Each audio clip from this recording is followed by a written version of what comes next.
Hello, everybody. Happy February. January is done. It is gonzo, okay? We are 1/12 of the way through 2025. And I read books in January, which means that it is time for my monthly reading wrap-up where I talk about the books that I read because I like talking. In January, I read 10 books total, and then I read an additional one that I DNF'd at like 80%, so I'm going to talk about that one a little bit too at the end.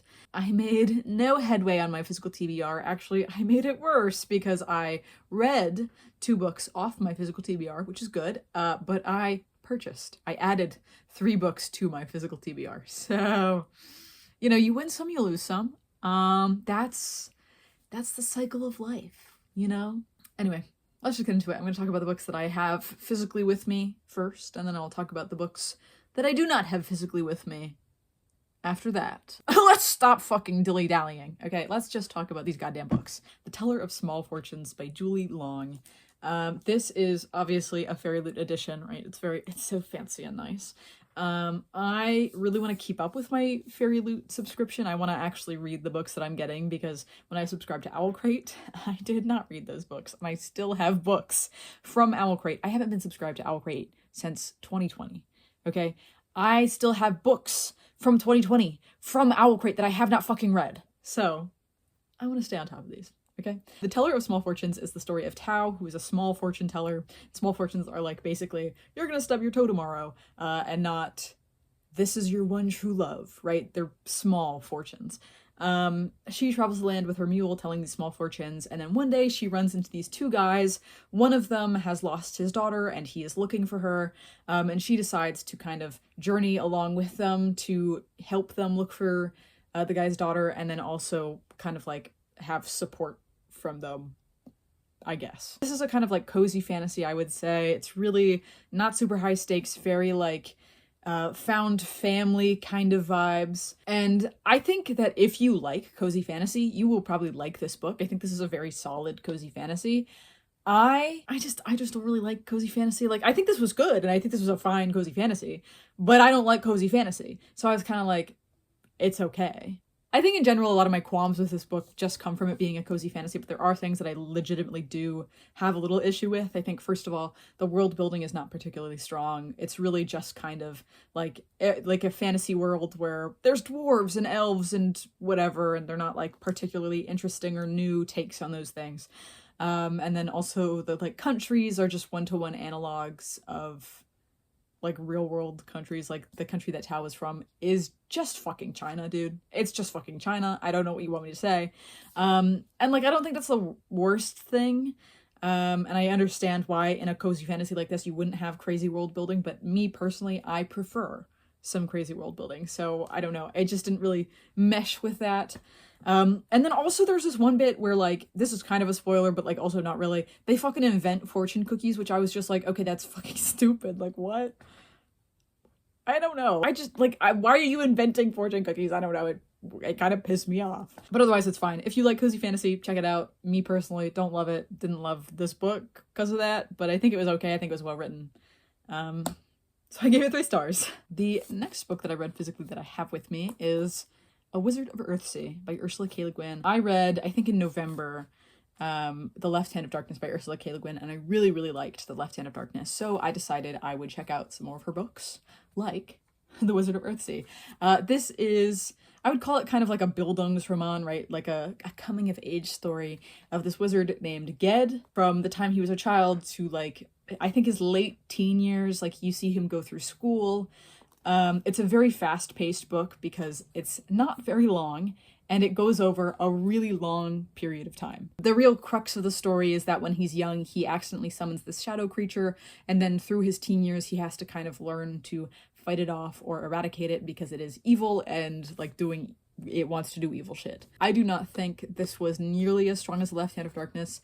I think my biggest issue with this was the character relationships, because I think for me, the strongest part of The Left Hand of Darkness was the relationship and the dynamic between Estrevin and Jen.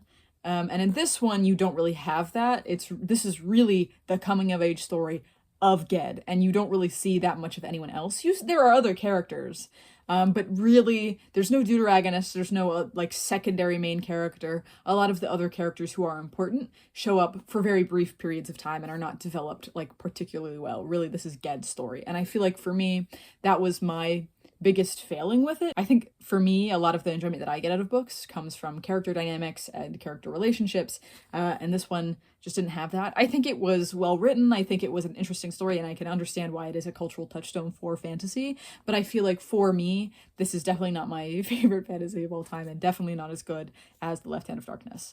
So I gave this one 3 stars. 3.5, but that was kind of erring on the side of generosity. I think it's really a 3-star, now that I've kind of sat on it for a while. So yeah, Wizard of Earthsea, Tartufo, by Keira Jane Buxton. This is a kind of contemporary book about a small village in Italy called Lazzarini Boscarino. This is a, like, unknown, small, struggling town that really needs tourist attention to make its money, but it's just not getting any tourist attention. And then one day, a truffle hunter who lives in the village finds the biggest truffle that has ever been found in the history of all time. And that brings a lot of attention to this little town, and people start coming, and they hold an auction and, like, all this fun stuff, right? I read this as an e-arc, so thank you very much to Grand Central Publishing and NetGalley for giving me this book. Thank you. And it's out now. It came out, I think, last week. It came out in January. So I thought this book was really, really interesting. This book is told from the perspectives of all the different people who live in the town. There are definitely characters that are more central, right? Like, you have the truffle hunter, you have the mayor of the town. They are characters who you see from the perspective more frequently, but you definitely get a little taste of everyone in the town.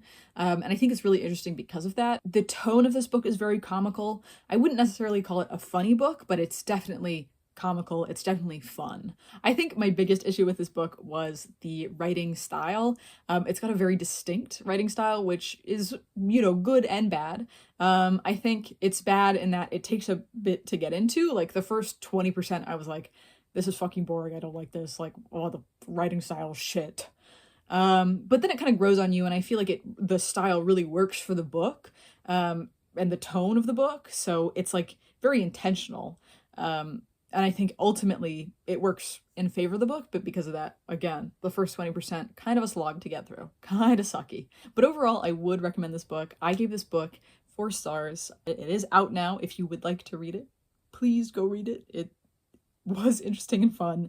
And if it sounds like something up your alley, then I think you should definitely check it out. The next book that I do not have physically with me is Redshirts by John Scalzi. A while ago, I read Starter Villain by John Scalzi, and I did not like it, okay?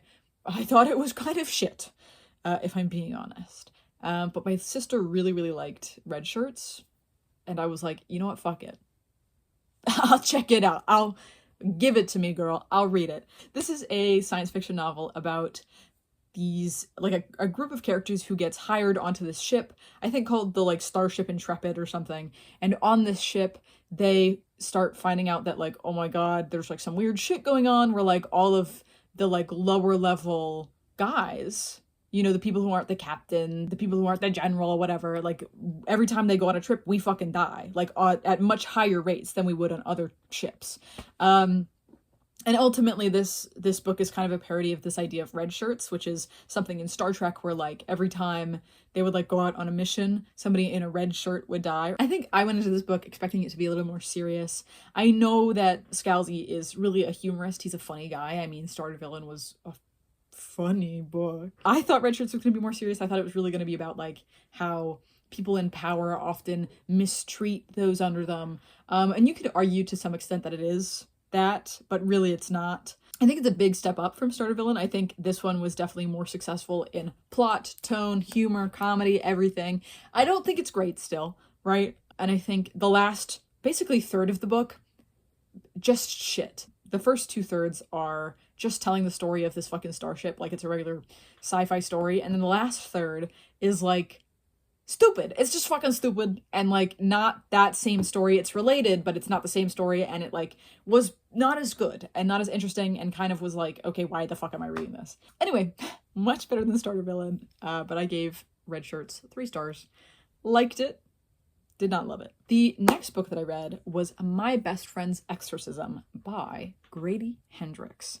I don't like horror, okay? I am a little shitty, wimpy crybaby, okay? I can't do horror. And I was like, you know what? I am not gonna buy this book because I don't like horror, right? I'm gonna get scared. I'm not gonna want to read it, whatever. And then it was available at my library, so I got it from my fucking library. Yes, I did. So My Best Friend's Exorcism is the story of Gretchen and Abby, who are best friends in the 80s. They are in high school, and then one day, Gretchen gets possessed by a demon.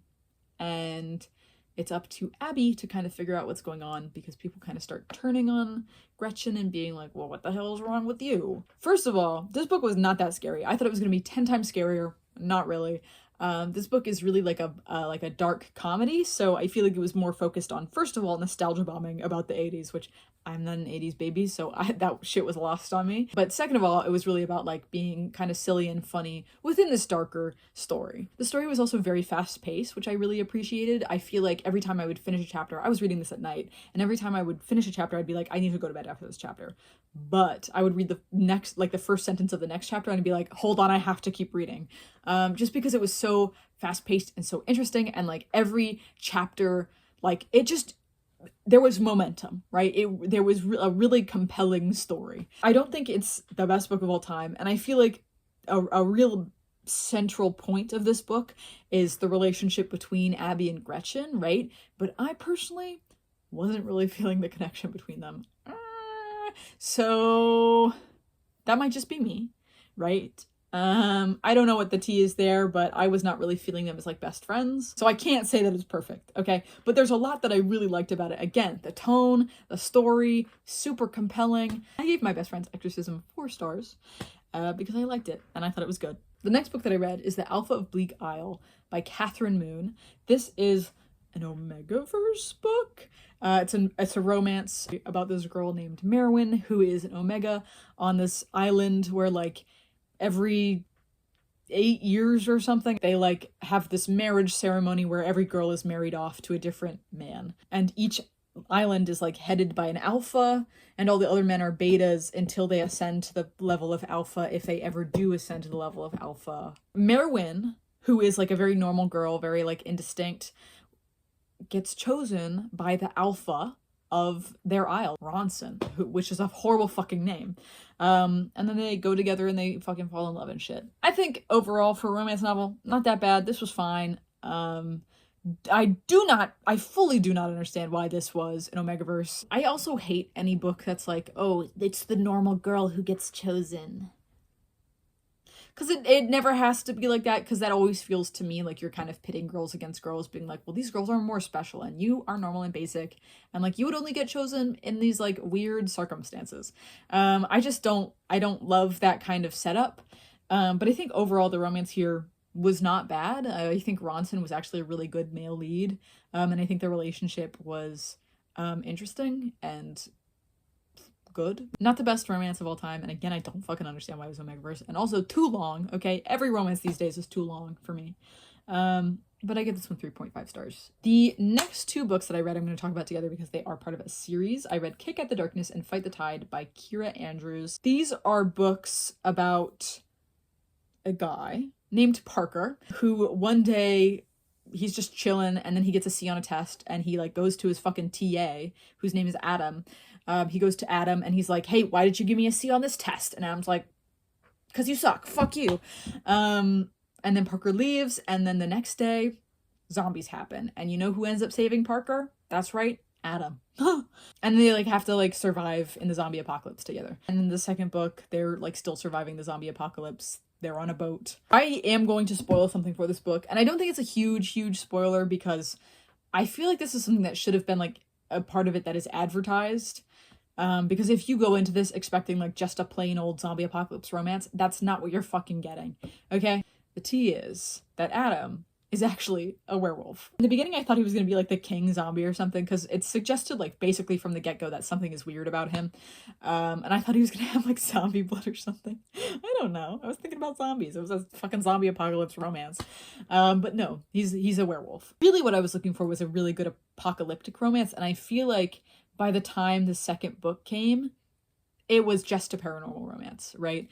Because again, on the second book, they're on a boat, and therefore the zombies, like, they still have to like fight off zombies sometimes, and like there are bad things happening because it's an apocalypse, but it does not feel nearly as apocalyptic as like the first one. I think the first one is a really good book. I think it is fun, it is well written, it is a good little dystopia. I don't think it's perfect, but fun, right? And that's what I want like a good apocalypse romance to be. But I feel like the second book, it just becomes about him being a fucking werewolf, and I don't give a shit. And there are parts in the first book that are like that too. And it's like, I don't give a shit that he's a werewolf. I don't care. After the second book, I feel like the setup was just like, hey, this is no longer going to be an apocalypse book. This is going to be a book about fucking werewolves. And that's not what I'm looking for. That's not what I want. That's not what I wanted from the series. I wanted an apocalypse romance because I love dystopian romances. I love romances that happen in dystopian apocalyptic settings. I think that is so interesting and cool and fun, right? How do we fall in love in times that are so bleak and fucking dark and scary? And I don't want to read about werewolves right now. That's not the vibe. So anyway, Kick Out the Darkness, I gave 4 stars. Fight the Tide, I gave 3.5. The next book that I read was another Omegaverse romance called I Think Not by Sinclair Kelly. This was a reverse harem Omegaverse again. This was about a girl named Bexley Carter who is an Omega, and she runs this like pro-Omega, I would call it like a feminist, but like imagine feminism for Omegas, Omeganist Instagram account. And her Instagram account actually has like a rival Instagram account called Ride Alpha, which is run by this like pack of alphas and one beta, and they all run it together, and they are always responding to our videos being like, stupid fucking Omeganists. And then one day they're like, oh shit, we bullied her too hard, let's invite her to a conference and we can like talk things out. And as soon as she gets on stage with them, she's like, fuck, they're hot, and then she goes into heat. And yeah, I think this one was just okay. I don't read many reverse harems. It's not a genre that I'm very attracted to. I think in theory, it seems like a thing that I would enjoy because it's like, oh, you're surrounded by like a whole bunch of hot men. But for some reason, and this is weird, I feel like reverse harems often to me read more heteronormative than just a regular hetero romance. And I don't know why. Because, you know, frequently reverse harem romances will have like male matchups within them, and I feel like this one was like just so heteronormative in like the weirdest way. Just didn't do much for me. Don't care. And like the main character was like, she has silver hair and big tits and hips, and like, okay, I don't care. I gave I Think Not 3 stars. Not for me. The next book that I read, and the final book that I read fully, was How to Flirt with a Hellhound by Shannon Mae. This is the story of a guy named Toby who is this very imaginative, like paranormal romance writer. And he's always coming up with crazy fantasies about like, oh, my next door neighbor is a serial killer. And his next door neighbor, whose name is Dexter, is a hellhound and actually is technically a serial killer because he like goes out and he tortures people and like then brings their souls to hell or something. And they fall in love. Okay, this is a romance, obviously this is an MLM romance. I liked Dex and Toby's like dynamic. Toby is very much like kind of a manic pixie dream boy, I guess, almost. And I feel like I don't see a lot of that in like MLM fiction, and I just thought it was like an interesting, like I thought he was a good character. Dex, not my favorite kind of character of all time. I don't think he's the best male lead ever, but I liked them together. I liked their dynamic together. Dex is kind of like figuring out how the world works because he's a hellhound and he like doesn't know how humans work. I give this one 4 stars because it was good, not great. Probably wouldn't read it again. 4 stars is probably generous, but I don't care. That's every book that I read fully in the month of January. And I also DNF'd one book. And the book that I DNF'd was called Greenlight by Lark Taylor. This is the second book in the Caffeine Daydream series. The first one I cannot remember the name of, but I read that and I liked it enough. I can't remember the fucking name, but this one I was not doing it for me. I really liked the beginning because this is the story of 2 bandmates, Kai and Silas, I think. I think they're both very interesting characters and they both come from kind of rough backgrounds, which I kind of like. It's kind of a friends to lovers, but there's just lots of like miscommunication and there's like no real plot outside of the romance, which is not the biggest issue, but then like the plot of the romance is just fucking miscommunication. So it's like, okay, so there's no plot, and the plot that is there is miscommunication, which is the worst trope ever. That's the worst, like, what the fuck? I liked both Kai and Silas. I thought they were good characters. The plot just sucked ass, you know? And I DNF'd this at 80% because, like, I don't fucking care. This is everything I read. Keep pressing on, keep reading. It's the best thing you can do.